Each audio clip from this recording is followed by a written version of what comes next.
Mangwana nakanaka vana vaMwari, toda kutenda mapa mangwana nano.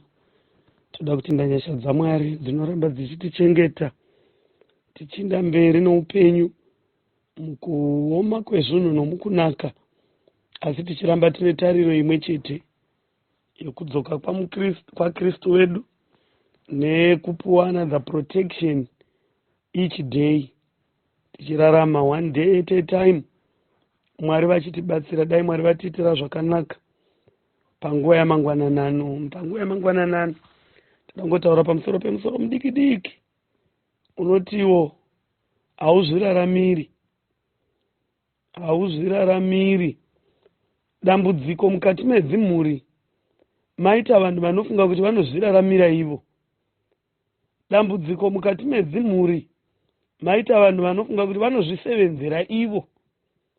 Mwari ngaatibetsere mukati mamangwananano. Hauzviraramiri mudikani. Kuna vamwe vane statement yokuti ini nevana vangu hatitauri nemunhu. Hauzviraramiri. We have extended families mukati medzimhuri. Ndati mhai hamuzviraramiri nemurume wenyu nevana venyu. Baba hamuzviraramiri. Munotoraramira vamwe venyu. Ende chimwe chinangwa chokunamata Mwari kuda kuponeswa. Mapawa here vana vaMwari? Ndati chinangwa chokunamata Mwari is to worship our God the Creator. Nekuti paachadzoka otora vakaponeswa, munamato wangu newe ndokuti isu tive pakati pevachaponeswa. Zvino kudenga hakuindi vanozviraramira. Mapawa here dzimhuri? Hakuindi vanozviraramira. Regai timboona mamwe mashoko ekupedzisira anotaurwa naJesu ari pamuchinjikwa. Zvipikiri zvakarova, mavoko achivhinza ropa, makumbo achivhinza ropa, ziya reropa richibuda nepain. But pane chinhu chaakakonewa kuti avate asina kuchitaura. Unoti akadero ari mupain akadero, haana kuva neblind eye. Ari mukurwadziwa waishandisa njere. Mukati medzimhuri chaimo taita dambudziko navanhu vasingashandisi njere nokuti varwadziwa. Hazvina kunaka kuti munhu unosvika pakufa akanyarara achiconcentrata chete on pain, asingarangariri zvichasara vana vake vari, asingarangariri zvichasara vabereki vake vari, asingarangariri wofa anyerere, asina kutaura zvaanofanira kutaura. But Jesu, in the midst of his pain, wakarangarira his responsibility kuti ndina mai vandandinavo vanga vachidhipenda pandiri. Kana iri direction youpenyu, mai vanga vachitarira pandiri. Kana iri direction youpenyu, muning'ina wangu kana shamwari dzangu dzepedo dzaitarira kwandiri. Unovapa mashoko etariro panguva yake yokupedzisira. Hatizviraramiri vana vaMwari. Jesu atarirana norufu, but unokonewa kuzviraramira. Unokonewa kuconcentrata on self. Taita dambudziko mukati medzimhuri dzevanhu vanoconcentrata on self. Zvakadero zvokuti they don't care about their brothers and sisters and mothers. Hakuna denga rakadero richapindwa navanhu vakadero. Jesu unoti ari mukati mepain, ari pakurwadziwa. John chapter 19 verse 25. Zvino pamuchinjikwa waJesu pakanga pamire mai vake. Hamuri kupawa here vana vaMwari? Ndati hauzviraramiri. There is a time yauchada vanhu kuti vamire newe. And panapa we have the mother of Jesus wakanga nemwana wake through thick and thin. Pakurwadziwa kwomwana wavo, mwana wavo ari in agony, but the mother of Jesus was there. Mwari ngaatibetsere as families. Mothers, are you there when your sons and daughters need you the most? Mwari atibetsere vana vaMwari. Pamwe tiri vabereki, we have neglected our children. Jesus apa was a grown-up man, but pa time yakanga achitarirana namatrials and troubles, mai vake vakaenda kundomira nemwana wavo. Though vakanga vasina mari yokumudzikinura kuvaJudha, though vakanga vasingagoni kutaura nemhaka yerufu gwavaigona kutemegwa namaJudha, but vakamira vakatarira mwana wavo. Mukati mendangariro dzavo unoti mai vanei. Mukati mefungwa dzaMaria akatarira mwana wake achivhinza ropa, unoti mai vanei. Ko iwo waita moyo wakaoma sei wokuti panovhinza ropa remwana wako you don't care, panovhinza ropa rebrother yako you don't care, panovhinza ropa rema-extended families hauna hanya nazvo, moyo wako moyo rudzii. Maria wakanga akamira, ndangariro dzake dzaimuudza kuti kudii, akatarira mwana wake ari under such pain. Oh yes, she was praying for her son. She was praying for her son. Mwari ngaatibatsire. Saka panapa bhaibheri rati Maria wakanga akamira nomunun'una wamai vake Maria. Panapa bhaibheri rati pakanga pamire mai vake nomunun'una wamai vake vakanga varipovo. Mwari ngaatibetsere vana vaMwari. Mwari ngaatibetsere hatizviraramiri. Kana kuchinzi family hazirevi mudzimai nomurume nevana venyu vaviri. Munun'una wamai vako uripi? Mukoma wamai vako uripi? Vakakomboregwa vanorangarira vanhu ivavo. They are very easy to forget. Mwari ngaatibetsere mukati mamangwananani. We have cared enough for our mother, but munun'una wamai vedu uripi? Hazvina kukwana zvapera pana mai vedu. Ngatirangarirevo another extended family. Vanhu vakadai havana chikwereti noruponeso. Mwari agozhegwi kuponesa munhu wakadai. Zvikai munun'una wamai vaJesu vakanga varipovo. Vanun'una vana mai, muripi vana vavakoma venyu vachitambudzika? Vanun'una vana mai, muripi vana venyu vanova vana vomukoma vari pakutambudzika? Panapa munun'una waMaria wakanga aripo to support mwana womukoma wake nekutsigira mukoma. Mwari ngaatibetsere hatizviraramiri. There is a time yaunoda strength inobva kuhama dzako neshamwari dzako. Munun'una wamai vaJesu wakaenda kundomirana nomukoma wake, akatarirana norufu gwaigwadza gwomwana womukoma wake, but she was also there. Zvikai mukadzi waKlopas wakanga aripovo achindovona kugwadziwa kwaJesu, akati handingasari mai, handingasari mai nini, ndinoendavo kundoona last respect yatichapa kumwana wedu. NaMaria Magadalini wakanga aripo extended family. Haugoni kungotarira vedzinza rokwako chete. kuna nameri vakabviswa mwetsina minomwe. They also need your support, be it physically or spiritually. Mwari ngatipe hanya nevanhu vakadaro. Mwari ngatibetsere mukati mamangwananano.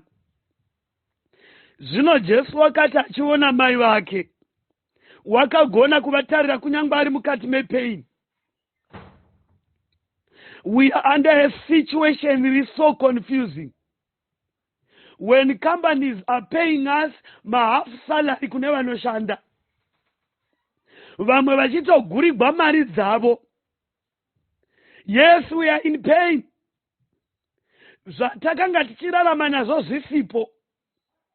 Mabusinesses atanga tichiita munana First District akavhagwa. But hazvidzivisi kuti titarire. Tiri under pain, tive neanother eye inotarira on another level. Jesu unosimudza musoro wake, unovona mai vake, nomudzidzi waaida amirepo, kureva kuti wakacherekedza. I understand as families tiri kumanya, tiri mukati menjodzi dzakawanda namamiriro ezvinhu. But maziso edu ngaavone. Kucherekedza kwedu ngakurege kuva limited. Jesu unocherekedza, unoona mai vake, unoona umwe mudzidzi waidikamwa amirepo, wakati kuna mai, mai, tarirai mwanakomana wenyu. Amapawa ere vana vaMwari. Pataimu iyi waiziva kuti the beloved disciple hakana simba zokuzvimiririra without the support of somebody.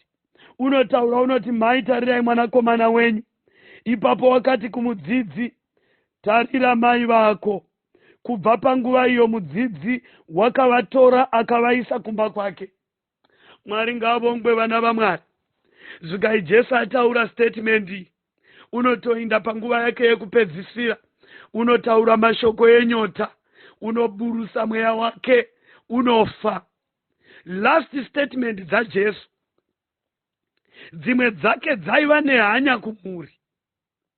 Tine last statement atakapa, vamwe vatova pamubhedha worufu. Instead yokuvaka vakasiya vaputsa. Mwari ngaatibetsere mukati mamangwananani. Hauzviraramiri. Tine vanhu vaita dambudziko rokufunga kuti vanozviraramira. Zvino Jesu unovhunza, mai, tarirai mwana, newe mwana, tarira mai. Regai tinde kuna Genesis chapter 4. Vamwe vanofungidzira kuti vanun'una vevarume vavo, madzikoma evarume vavo, kana vatova mafull grown men, havafaniri kuchiva nehanya navo. Regai muwe nyaya iri pano vana vaMwari. Genesis chapter 4 yakajairika chose. Verse 9. Jehovha wakati kuna Kaini, uripiko Abheo munun'una wako? Iye akati, handizivi, ndini mufudzi wemunun'una wangu kani. Mwari ngaatibetsere vana vaMwari. They are sometimes as families that tichavhunzwa naMwari pamusoro pemasisters edu, pamusoro pemabrothers edu spiritual. Hongu imi mai, makagamuchira Jesu nemhuri yenyu nemurume wenyu nevana venyu, but you never cared for your sister. Uri kuchengeta chinamato chinobva naMwari. One day Mwari uchavhunza, uripiko munun'una wako? Uripiko mukoma wako spiritual? Takatenda kuzokwadi tiri toga, tikanamata kuna Mwari wechokwadi tiri toga, tika-avoida the false prophets tiri toga, tika-avoida zvisingahiwi tiri toga, tikachengeta dei rinova mark of authority yaMwari tiri toga. We never cared for our brothers and sisters. Oh yes, we are family. Where is thy brother? Pachavhunza Mwari on that day, achikuvhunza kune munun'una wako, you should be answerable. Unofanira kuziva kwaari ndati unofanira kuziva kuna mai vako spiritually, unofanira kuziva kuna baba spiritually, unofanira kuziva kuna brother sister spiritually. Never ignore the spirituality life of the family. Mwari ngatibetsere panguva yamangwananani. Usarega hama dzekwako dzichirashika. Tingachengetana panyama zvakanaka izvozvo naMwari vanozvida, but tisakangama kuchengetana pamweya. We are a family. Hatizviraramiri dai Kaini aizviraramira oga asingararamiriwo the safety of his brother. Mwari vangadai vasina kumubvunza the whereabouts of his brother. Mwari ngaatibetsere. Ndatini nerimwe zuva vana vaMwari muchasongana naJehovha pazhira. Kana ukawa Bhaibheri richishandisa zita rokuti Jehovha, pane parinoshandisa richiti Mwari Baba, but ukawa roshandisa zita rokuti Jehovha vashandisa zita rehondo. Mwari ngaatibetsere mukati mamangwananani. There is a day yauchasongana naJehovha wehondo achikuvhunza the spirituality life of your brother. Uripiko Abel? Mwari unomuda. Mwari waigona kungosagira Abel kwaari nokuti waitoziva kwaari, but unopa Kaini the task yokuti amutsvagire Abel. Ngatimboisiyai point yokuti ndiye wangamuuraya. Tiinde kuspiritual life. Ndati Mwari unoziva pane hama dzako kuti ivo pachavo spiritually vakatorasika, but haasi kundotsvaga kwavari vakarashika, nokuti havagoni kuziva direction yekufamba kubva kwavakarashika vari. Unobuya kunewe usina kurashika wokuti where is thy brother? Makanamata mukaita maprayer band asingaverengeki, mukaita mbiri yokubvisa zvipo kusangano raMwari, mukadzorera zvegumi hamuna kurya kana sendi raMwari, asi makakangamwa about the welfare of your brothers and your sisters. But panguva yamangwananani Mwari unoti where is thy brother? Uripiko munun'una wako? Takanamata mai, uniform dzechechi takapfeka dzose, sangano rinotoziva kuti hatipo kana tisipo, asi pano mangwananano Mwari haasi kuvhunza vekereke yenyu, Mwari haasi kuvhunza kuzikama kwenyu, uri kuvhunza your personal life with your brothers and sisters. Mwari ngaatibetsere mukati mamangwananani. We also have vasikana mukati medzimhuri dzekwedu. Bhudhi hazvanzi dzenyu dziripi? Umwe wakamitiswa akatsotsewa netsotsi, pamwe zvimwe wakaita nemisikanzo, mukamurasa mukati memhuri, mukamuti chibva pano nokuti hauwisisi. Oh yes, she went asingazivi kwaainda. Pani zvino as we speak uri kuchengetwa navatogwa vakawa urombo naye, asi pamangwananano shoko raMwari rinoti brother, where is thy sister? Makamurasa to an extent yokuti cherakauya kurufugwe kwenyu, she appears an outcast. Nemhaka yekuti wakaita mwana pamusha, pamwe akadzokororazve. But mangwananano shoko raMwari rinoti brother, where is thy sister?